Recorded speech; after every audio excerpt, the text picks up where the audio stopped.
What are the right types of alternatives for this particular client?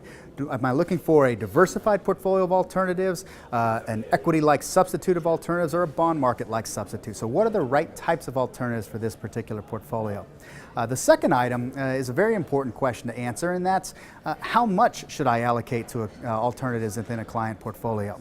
And what we think about to answer that question, we think about it's enough to make a difference. So 5% typically is not going to make a difference in terms of an allocation to alternatives. So we need to think about upwards of 10, 15, even perhaps 20%. And the last thing that we should consider in investing in alternatives is, what is the funding source? Am I going to fund this from the equity portion of my portfolio, the fixed income portion of my portfolio, or both portions of the portfolio?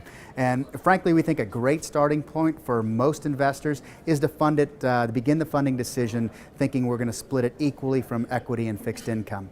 From there, you can make tilts depending on the client preferences and their risk tolerances. And I would also add one last idea, and that's think about what is the area of least conviction for you in your client portfolios. What is your worst idea? And from there, you may want to skew your alternatives exposure.